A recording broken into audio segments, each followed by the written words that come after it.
Hi there, my name is Jason Caldwell. I'm the lead developer for the s2Member plugin for WordPress.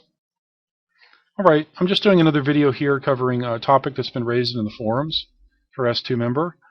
And that is, in recent versions of s2Member, we've had several reports regarding the login welcome page and it not being, customers and members not being redirected to the login welcome page when they log in. And although a few of those bug reports have been legitimate, we have found some issues, some minor issues. Specifically, there was an issue with BuddyPress that was resolved in the last, I think it was in version 3.5.3. We did address that issue. BuddyPress was making attempts to override s2Member's redirection. But I feel confident that we've corrected all of those remaining issues now. However, we are still getting reports about it. And I wanted to do the video because the reports, I feel, at this time are almost entirely related to not an actual bug, but really a little known feature of WordPress. So that's the feature I wanted to discuss in the video here. And this user, I feel terrible for them. They've had a terrible time with this. In addition to that, they had a difficult time getting in touch with us. It was an email barrier of some sort. But so I decided to do this video on their website so I can show them what's going on and everyone else at the same time. So here I'm going to open their website in this tab. It's called linkomotion.com, and it's a beautiful site. This looks like a Woo theme. In fact, it's gorgeous. Up here at the top, they have the login box, and from the appearance of the login box, it would appear that there's two input fields here, and there's a submit button, and that is what you see. However, like many login boxes that are designed for WordPress, integrated by theme designers or by plugin developers, some of them contain an actual hidden input field that you don't see. And the only way to know about that is if you're actually looking through the source code of your site or you're aware of what I'm going to discuss in this video. So the first thing I'd like to do is show you the easiest way to investigate your site to see if your login box is the source of the conflict that you're seeing. In other words, if you're not being redirected to the login welcome page when you log in as a member of your site.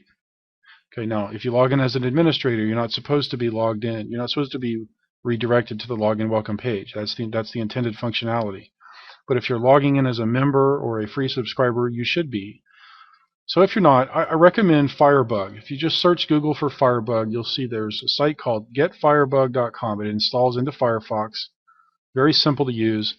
And this is very, very popular. I think just about every developer I know is using this. You can install it. It's free. And it'll place a little bug icon here in your Firefox web browser. Okay, after you've got Firebug, come back to your site. We're going to do Linkomotion here. I'm going to click on the little bug icon. And you'll see it pops open this Firebug console here for designers and developers. And I'm going to choose this little blue arrow here so I can select sections of this document, elements on the in the document itself. And you'll notice as I move around, you see how the source code in the bottom left-hand side of the screen is jumping around different places? That's taking me to the exact place in the source code as where I'm pointing.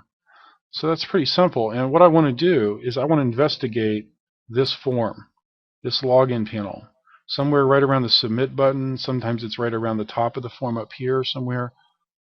I'm going to start right here on this submit button. Okay, so after I click it, it's going to stop moving around so I can come down here and look at it. And look at there. You see that hidden input field right there where it's a lighter shade?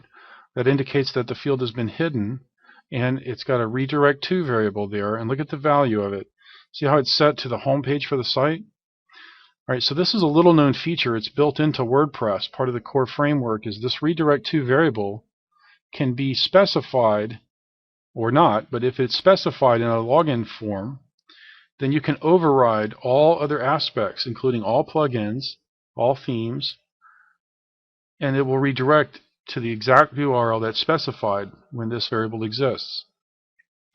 So this is getting a lot of people out there, and we're still working on finding a graceful way to deal with this with s2Member when this occurs, because see, the fact of the matter is that s2Member really should not try to override this. This is designed specifically so that it can override everything, so that you can create a login box and specify this variable so that your login box is capable of redirecting to a specific location. For example, you might have a login box that you want to set up that is designed for a customer to log in and be returned immediately to the page they were previously on. And this variable can allow you to accomplish that.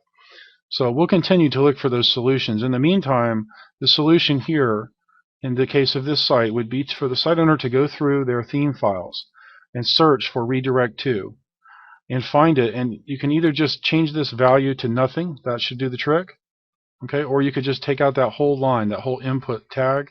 That could all come out, and that will correct that problem for you. So now when you log in as a user or a member, you should then be redirected to the login welcome page that's configured for s2Member, because there's no longer that overriding redirect to parameter superseding s2Member's control of that behavior.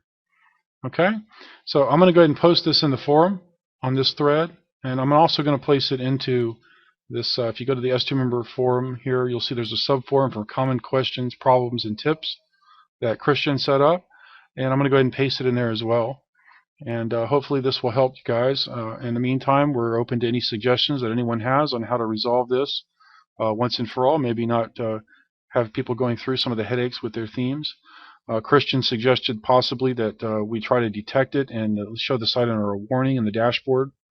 If that's a definite possibility, we may consider that. Okay, so thank you for listening, and catch up to us here in the forums. We'll be happy to help you.